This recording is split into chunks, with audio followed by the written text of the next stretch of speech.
तो आज हम बात करने वाले हैं भारत के स्टार्टअप सीन में हो रहे एक जबरदस्त बदलाव के बारे में। एक ऐसा बदलाव जो इनोवेशन को बड़े शहरों से बाहर लेकर जा रहा है। अच्छा, जब भी कोई स्टार्टअप की बात करता है तो दिमाग में सबसे पहले क्या आता है? बैंगलोर, मुंबई, दिल्ली, यही सब शहर है ना? लेकिन क्या हो अगर मैं कहूँ कि भारत का अगला बड़ा इनोवेशन हब शायद इनमें से कोई शहर हो ही ना? चलिए इसी सवाल का जवाब ढूंढते हैं। और जवाब सच में चौंकाने वाला है। ये जो आंकड़े स्क्रीन पर दिख रहे हैं, ये अपने आप में एक पूरी कहानी कहते हैं। 2026 तक भारत के लगभग आधे, जी हाँ, पूरे 50% रिकॉग्नाइज्ड स्टार्टअप्स अब महानगरों से नहीं बल्कि टियर 2 और टियर 3 शहरों से आ रहे हैं। ये सिर्फ एक नंबर नहीं है, ये एक तरह से भारत में एंटरप्रेन्योरशिप का डेमोक्रेटाइजेशन है। तो ठीक है, अब जरा और गहराई में चलते हैं। इस सेक्शन में हम देखेंगे कि वो कौन से शहर हैं जो इस नई वेव को लीड कर रहे हैं और कैसे भारत का एक बिल्कुल नया स्टार्टअप मैप तैयार हो रहा है। जरा इस पर नजर डालिए। हर शहर अपनी एक खास ताकत को भुना रहा है। जैसे जयपुर को ही ले लीजिए, जो हमेशा से अपनी विरासत के लिए मशहूर रहा है, अब वो फिनटेक और एआई का हब बन रहा है। या फिर दक्षिण में कोयम्बटूर को देखिए, जो अपने टेक्सटाइल बिजनेस से आगे निकलकर इंडस्ट्रियल ऑटोमेशन में लीडर बन रहा है। मतलब साफ है, ये शहर अब बड़े शहरों को कॉपी नहीं कर रहे बल्कि अपनी खुद की स्पेशलाइजेशन के दम पर आगे बढ़ रहे हैं। और पता है, इन नए स्टार्टअप्स के पीछे की सोच, वो फिलॉसफी भी बिल्कुल अलग है। ये यूनिकॉर्न बनने की अंधी दौड़ में शामिल नहीं है। नहीं, इन्हें कहते हैं ज़ेब्रा स्टार्टअप्स। अब इसका मतलब क्या है? इसका मतलब है कि इनका फोकस सिर्फ $1 बिलियन वैल्यूएशन या बड़ी बड़ी फंडिंग उठाने पर नहीं है, बल्कि एक ऐसा बिजनेस बनाने पर है जो टिकाऊ हो, प्रॉफिटेबल हो और सबसे जरूरी, जो असली दुनिया की समस्याओं को सुलझाए। तो सवाल उठता है कि भाई आखिर ये बदलाव हो क्यों रहा है? अचानक से ऐसा क्या हो गया? चलिए अगले सेक्शन में इसी के पीछे के आर्थिक और सामाजिक कारणों को समझते हैं जो इस पूरे ज्योग्राफिकल शिफ्ट को चला रहे हैं। देखिए, इसका सबसे बड़ा और सीधा साधा जवाब है पैसा, यानी कि इकोनॉमिक्स। सोचिए, एक स्टार्टअप को चलाने का जो खर्चा है, ऑफिस का किराया, एम्प्लॉयज की सैलरी, वो बैंगलोर जैसे मेट्रो शहर में इंदौर या जयपुर जैसे शहर के मुकाबले 30 से 50% तक ज्यादा होता है। अब इसका सीधा मतलब क्या हुआ? यही कि स्टार्टअप के पास अपने आइडिया को हकीकत में बदलने के लिए ज्यादा पैसा और ज्यादा वक्त होता है। मतलब कम प्रेशर में ज्यादा इनोवेशन। लेकिन बात सिर्फ पैसे की नहीं है, और भी बड़ी वजह है। पहली तो ये कि भारत नेट और 5G, 6G जैसे डिजिटल इंफ्रास्ट्रक्चर ने छोटे शहरों और महानगरों के बीच का टेक्नोलॉजी गैप लगभग खत्म कर दिया है। दूसरी वजह है स्किल्ड टैलेंट, जो अब बेहतर लाइफस्टाइल और वर्क लाइफ बैलेंस के लिए अपने होम टाउन वापस लौट रहा है।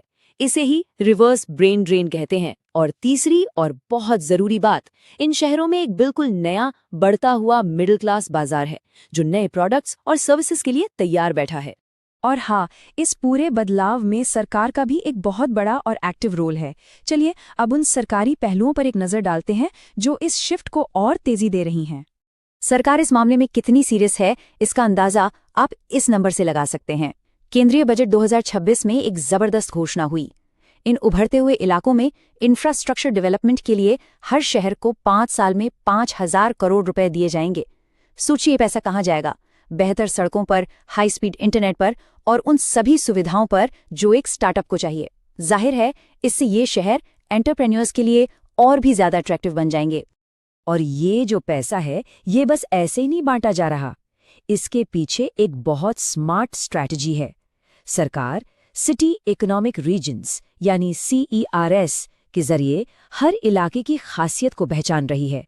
मतलब अगर कोई इलाका खेतीबाड़ी में मजबूत है तो उसे उसी दिशा में आगे बढ़ने के लिए फंड दिया जाएगा। ये वन साइज फिट्स ऑल वाला अप्रोच नहीं है, बल्कि ये हर शहर की अपनी यूनिक ताकत को और मजबूत करने का एक तरीका है। फंडिंग के अलावा भी एक पूरा का पूरा सपोर्ट इकोसिस्टम तैयार किया गया है। जैसे कि मार्ग पोर्टल को ही ले लीजिए। सोचकर देखिए, ये पोर्टल एक छोटे से शहर में बैठे फाउंडर को सीधे सिलिकॉन वैली के किसी बड़े मेंटर से जोड़ सकता है। ये एक ऐसी चीज है जिसके बारे में 10 साल पहले कोई सोच भी नहीं सकता था। ये असल में जियोग्राफिकल बैरियर्स को तोड़कर नॉलेज को सबके लिए एक्सेसिबल बना रहा है। तो अब आते हैं सबसे जरूरी सवाल पर। अगर आज 2026 में कोई अपना स्टार्टअप शुरू करना चाहे तो उसकी स्ट्रैटेजी क्या होनी चाहिए? इस आखिरी सेक्शन में चलिए इसी नए माहौल में कामयाब होने की मॉडर्न प्लेबुक को समझते हैं। आज के समय में जो सबसे स्मार्ट स्ट्रैटेजी काम कर रही है वो है हब एंड स्पोक मॉडल। अब ये क्या है? बहुत सिंपल है। अपना हब यानी अपनी मेन इंजीनियरिंग और ऑपरेशंस टीम किसी टियर 2 शहर में बनाइए जहां खर्चा कम हो, और अपना स्पोक मतलब एक छोटा सा ऑफिस मुंबई या दिल्ली जैसे मेट्रो शहर में रखिए जहां से आप इन्वेस्टर्स से मिल सकें या सेल्स संभाल सकें। ये बेस्ट ऑफ बोथ वर्ल्ड्स वाली बात है, छोटे शहर का कम खर्चा और बड़े शहर के नेटवर्किंग मौके। और ये जो कोट है ये पूरी बात का निचोड़ है। 2026 में टियर 2 शहरों का कम्पिटिटिव एडवांटेज स्पेशलाइजेशन में है। इसका सीधा सा मतलब ये है कि हो सकता है बेंगलोर सब कुछ टेक के लिए जाना जाए, लेकिन शायद लॉजिस्टिक्स टेक का फ्यूचर इंदौर में लिखा जाएगा और टेक्सटाइल टेक का कोयम्बटूर में। स्पेशलाइजेशन यही है कामयाबी की नई चाबी। तो ये सब हमें एक बहुत ही मजेदार सवाल पर लाकर खड़ा कर देता है। जब इनोवेशन का इकोसिस्टम इस तरह डिसेंट्रलाइज हो रहा है और टैलेंट भारत के कोने कोने से निकल कर आ रहा है, तो सोचिए देश के इन भीतरी इलाकों से कैसे कैसे नए और गेम चेंजिंग आइडियाज निकल कर आएंगे। भविष्य जो भी हो, एक बात तो तय है, वो बहुत दिलचस्प होने वाला है।